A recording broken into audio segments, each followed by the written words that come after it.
Merhaba arkadaşlar, kanalıma hoş geldiniz. Şöyle bir koton ipim var. Bununla harika ajurlu bir model başlayacağız. İpime uygun kullanacağım şiş 4 numara. Hadi hep birlikte yapım aşamalarına geçelim. İlmeklerimi çıkardım ben. Şöyle şişimde 17 ilmeğim var. Şöyle ilmeklerim 2, 2, 2 diye ayarladım.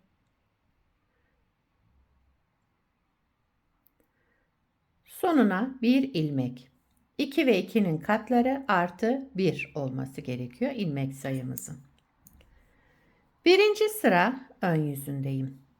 Arka yüzünde bir sıra düz ördüm. İlmeklerimi çıkardıktan sonra arka yüzünde bir sıra düz ördüm. Örgümün ön yüzündeyim. Birinci sıra ön yüzündeyiz.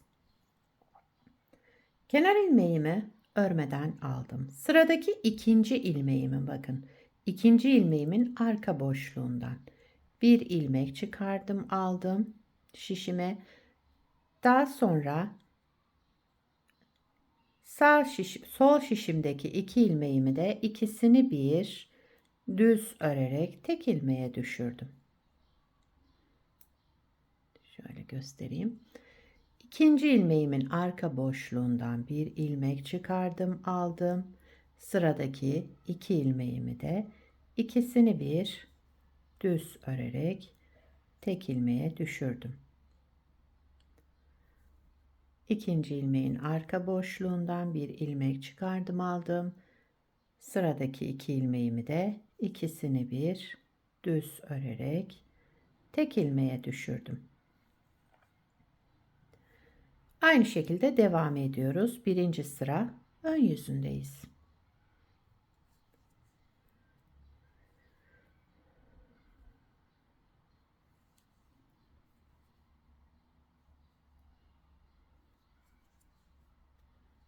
Sıra sonuna kadar böyle devam edelim.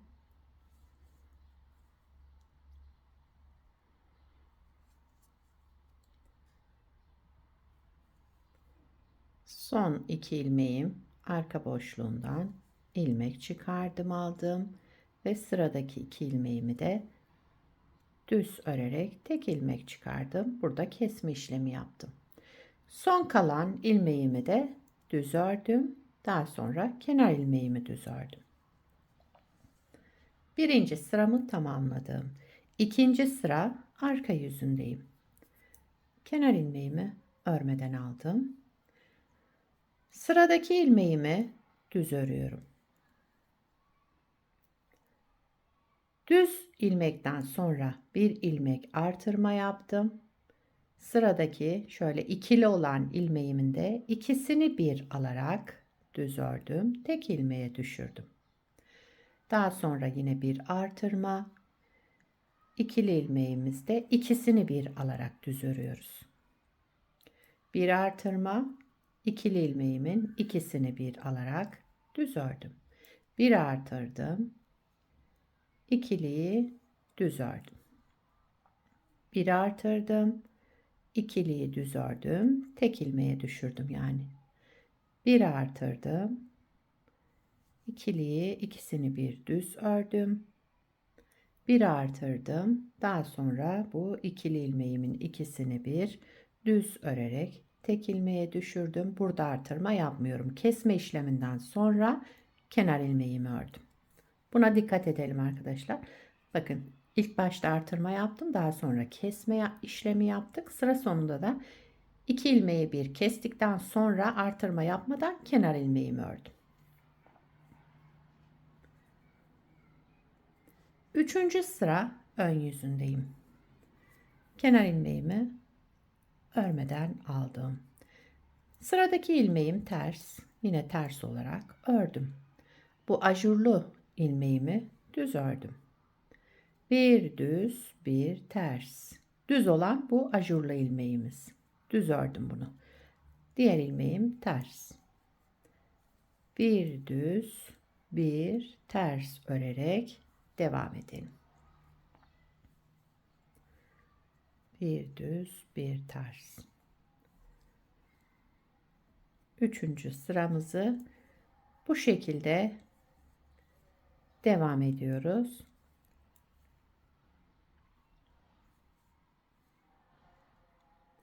Kenarda bir ters ilmekle sıramı tamamladım.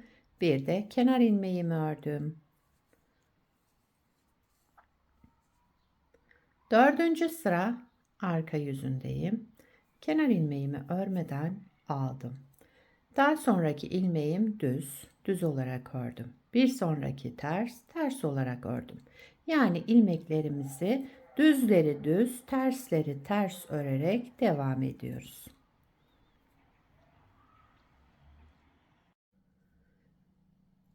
Beşinci sıra ön yüzündeyim.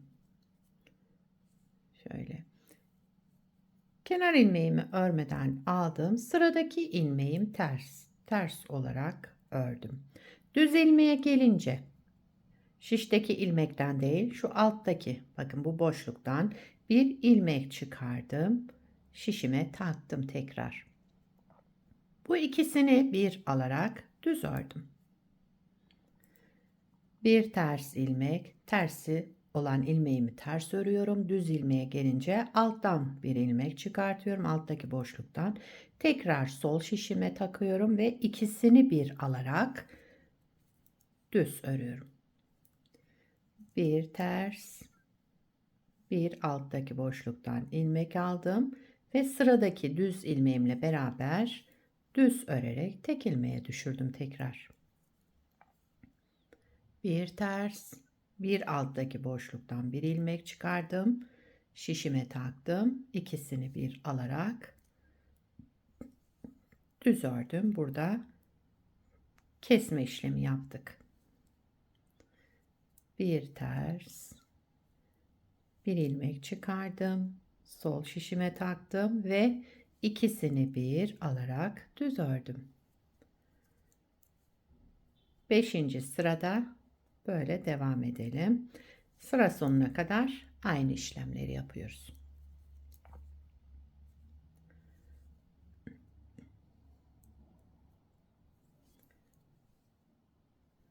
Kenarda bir ters ilmek, bir de kenar ilmeğimi ördüm. Sıramı tamamladım. Altıncı sıra arka yüzündeyim. Kenar ilmeğimi örmeden aldım. Bütün ilmeklerimi düz örüyorum.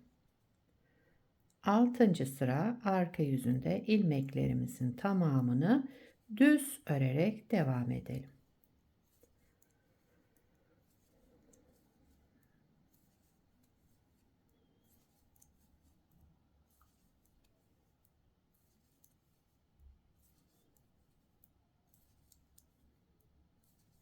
Evet. Sıramı tamamladım. Modeli bir kez kurmuş olduk. Model böyle devam edecek. Bakın şöyle göstereyim.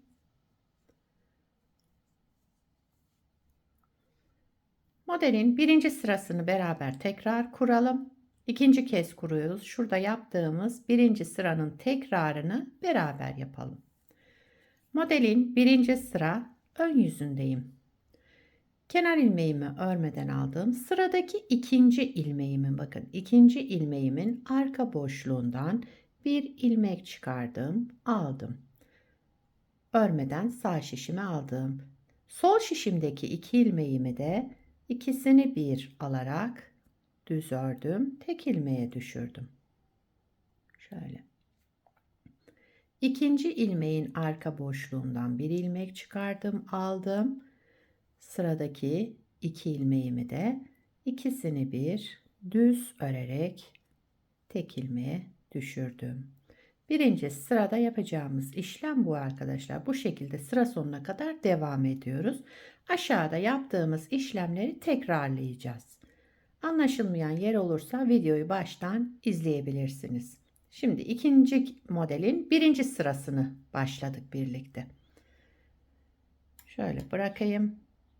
Bir parça da daha önce yapmıştım. Hemen onu göstereceğim size. Şöyle ilmeklerim kaymadan tekrar taktım. Bakın bu parçamı da daha önce hazırladım. Modelin ilerlemiş hali bu şekilde olacak. Bu da koton ip.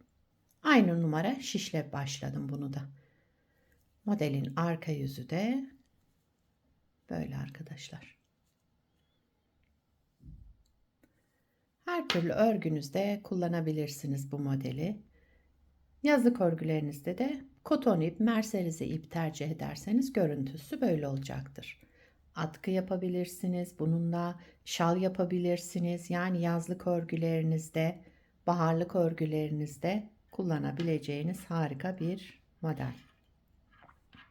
Sizler de nelerde kullanacaksınız bu modeli? Onları da yorumlarda belirtirseniz sevinirim arkadaşlar.